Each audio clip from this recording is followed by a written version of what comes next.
முப்பருப்பு முட்டைக்கோஸ் கடையல் எப்படி செய்கிறதுன்னு பார்க்கலாம். முட்டைக்கோஸ், அரை கப் கடலைப்பருப்பு 10 நிமிஷம் ஊற வச்சு எடுத்திருக்கேன்.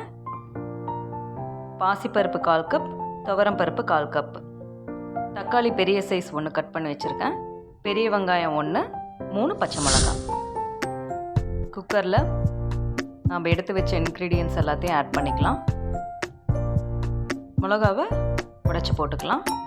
அதோட 1 டீஸ்பூன் மஞ்சத்தூள், கல்லுப்பு கொஞ்சம், தண்ணி ஊற்றி வேக வச்சு எடுத்துக்கலாம்.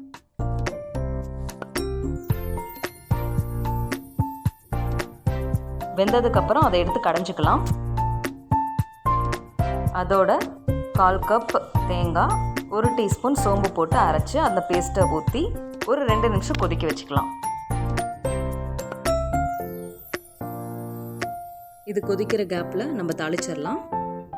கடாயில் எண்ணெய், கடுகு, உளுத்தம்பருப்பு, கருவேப்பிலை, 3 காஞ்ச மிளகாய், வெங்காயம், பெருங்காயம் 1/4 டீஸ்பூன், சாம்பார் தூள் 2 டீஸ்பூன் தாளித்து கொட்டிடலாம். அது ஒரு கிளறி இறக்கிடலாம். அவ்வளோதான், ரெடி. சுட சுட இட்லியில் வச்சு சாப்பிட்டா சூப்பராக இருக்கும். சாதத்துக்கும் நல்லாயிருக்கும்.